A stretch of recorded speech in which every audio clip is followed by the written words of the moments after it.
Hello students, मैं हूं मितेश राणा, आपका फिजिक्स एजुकेटर। एंड आज के क्लास में हम डिस्कस करेंगे average velocity and instantaneous velocity के बारे में। तो चलिए शुरू करते हैं। सबसे पहले यहां पर है एवरेज स्पीड।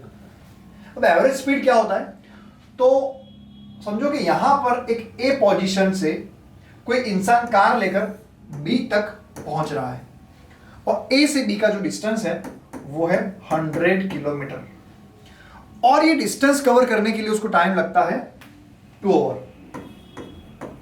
तो मुझे ये बताओ कि इसकी स्पीड कितनी हुई। तो आप ये सिचुएशन देखकर बोलोगे कि स्पीड होगी उसकी 50। तो क्या ए से लेकर बी तक, जब तक वो इंसान गया है ए से बी तक 100 किलोमीटर तक, तो कंटिन्यूस उसकी स्पीड 50 की होगी? नहीं, ये एवरेज स्पीड है। उसका मतलब ऐसा कि जब खाली रोड दिखा होगा तो वो 80 की स्पीड से भी गया होगा, 100 की स्पीड से भी गया होगा। जब ट्रैफिक दिखा होगा उसको तो उसकी स्पीड 20 की भी होगी, 30 की भी होगी। जब बीच में अगर टोल टैक्स आ गया, टोल नाका आ गया, तो उसकी स्पीड 0 की भी होगी। यानी पूरे रास्ते का हमने एवरेज निकाला तो आया 50। तो ये है एवरेज स्पीड।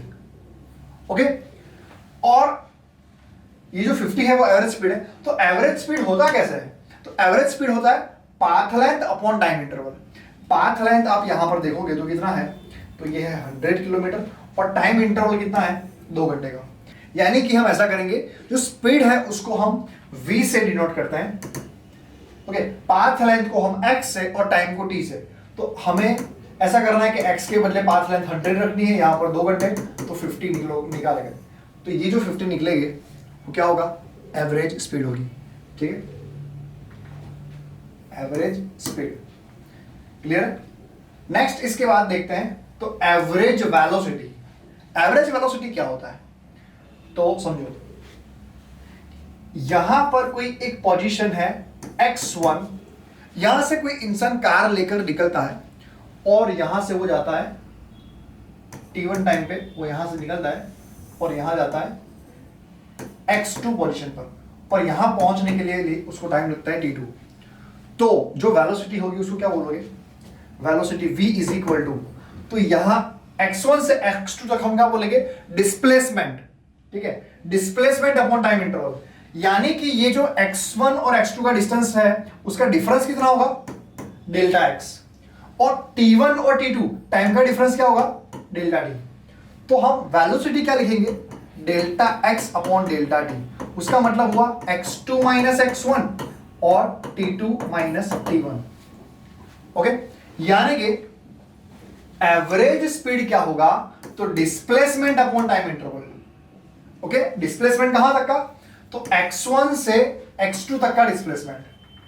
ओके, ये हुआ डिस्प्लेसमेंट। और टाइम इंटरवल क्या हुआ, तो t1 से ये हुआ t2, ये डिफरेंस डेल्टा t। तो ये बोला गया टाइम इंटरवल। तो delta x upon delta t को हम क्या बोलेंगे, इसको बोलेंगे हम एवरेज स्पीड। यानी कि ये डिस्टेंस जो है डेल्टा x, उसको बोलेंगे हम मीटर, इसका यूनिट, और डेल्टा t का क्या होगा, सेकंड, यानी कि मीटर सेकंड इनवर्स, ये इसका होगा यूनिट। ओके, तो ये हुआ एवरेज वेलोसिटी। इसके बाद नेक्स्ट देखते हैं हम, तो है इंस्टेंटेनियस वेलोसिटी।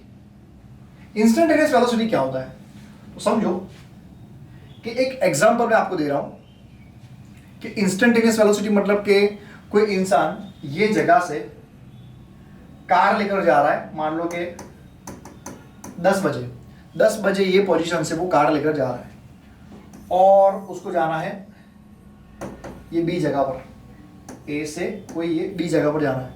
तो आप ये देखोगे कि 10:20 और 2 सेकंड पर जो उसकी स्पीड होगी वो पर्टिकुलर स्पीड को क्या बोलोगे, इंस्टेंटेनियस।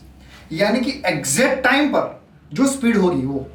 ठीक है, यानी कि आप ऐसा बोल सकते हो कि ये टाइम पर अगर उसने अपने स्पीडोमीटर में देखा और वो स्पीड उसको दिखाई दी सपोज के 46, तो एग्जैक्ट 46 को आप क्या बोलोगे, इंस्टेंटेनियस वेलोसिटी। ओके, जो एवरेज स्पीड होती है वो तो हमने आगे देख लिया, लेकिन एग्जैक्ट पर्टिकुलर टाइम पर देखोगे तो वो स्पीड को आप क्या बोलोगे, इंस्टेंटेनियस वेलोसिटी। जैसे कि दूसरा एक एग्जांपल से मैं आपको बताने का ट्राई करूं। मान लो कि यहां पर एक दीवार है पूरी इस तरीके से। ओके, इस तरीके से पूरी दीवार है, और दीवार जो है वो यहां से थोड़ी सी क्रैक है, इस तरीके से थोड़ा सा गैप है मतलब। अब मान लो यहां पर एक इंसान है जो यहां खड़ा है दीवार के इस तरफ, और दीवार के पीछे से कोई इंसान भाग के जा रहा है, ऐसे भाग के चला गया, तो इसको क्या लगेगा कि उसकी वेलोसिटी कितनी होगी? क्या ये उसकी वेलोसिटी निकाल पाएगा? अगर दीवार दो जगह पर टूटी होती, जैसे कि ऐसा, ये देखो यहां पर x1 जगह है, ये x2 जगह है, यहां से कोई इंसान भाग कर गया तो उसको t1 टाइम लगा, और यहां भाग कर गया तो यहां पर t2 टाइम हुआ। तो किसी इंसान ने उसको अगर दो बार देखा है इस तरीके से, तो वो उसकी वेलोसिटी निकाल पाएगा, जिसको हम क्या बोलेंगे? एवरेज वेलोसिटी, जो हमने ऐसा निकाला था, v is equal to x2 minus x1 और t2 माइनस t1। इस तरीके से वो एवरेज वेलोसिटी निकाल पाएगा। लेकिन अगर दो के जगह पर कोई एक ही बार देखेगा यहां पर, तो इसको क्या बोलोगे आप? एग्जैक्ट पर्टिकुलर टाइम में अगर वहां पर देखा तो उसको आप क्या बोलोगे? उसको बोलोगे इंस्टेंटेनियस वेलोसिटी। यानी कि इतने छोटे डिस्टेंस को, यानी कि हम बोलेंगे dx, और इतना छोटा डिस्टेंस कवर करने के लिए टाइम लगा उसको हम बोलेंगे dt। ठीक है, तो यहां पर velocity v is equal to होगा dx अपॉन dt।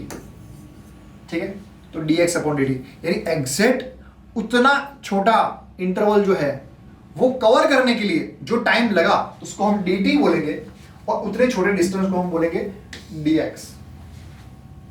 ये होता है इंस्टेंटेनियस। यानी हम अगर फॉर्मूला से सोचे इसको, तो instantaneous velocity at a T time, ठीक है, तो v इज इक्वल टू क्या होगा? Limit delta T extends to 0 delta X upon delta T. इसको हम अगर लिमिट देंगे तो ये इसका छोटा इंटरवल बन जाएगा, यानी कि delta X upon delta T का हो जाएगा dx अपॉन dt, और ये जो dx अपॉन dt है वही क्या है? Instantaneous velocity. यानी कि dx अपॉन dt को हम बोलेंगे derivative of x with respect to time t, यानी कि dx अपॉन dt है उसको हम इंस्टेंटेनियस वेलोसिटी बोलेंगे। लेकिन जो x है डिस्प्लेसमेंट, उसका आपने एक बार डिफरेंशिएशन किया तो वेलोसिटी बनेगी। यानी कि आप इसको इस तरीके से भी नोट कर पाओगे कि भाई x के ऊपर एक बार डॉट, ठीक है, यानी कि आपने क्या किया? डिफरेंशिएशन किया एक बार डिस्प्लेसमेंट का, तब ये वेलोसिटी बनी। तो यार आज के क्लास में हमने सीखा average velocity, average speed and instantaneous velocity. तो आपका कोई भी डाउट हो तो मुझे कमेंट सेक्शन में बता सकते हो। Bye everyone.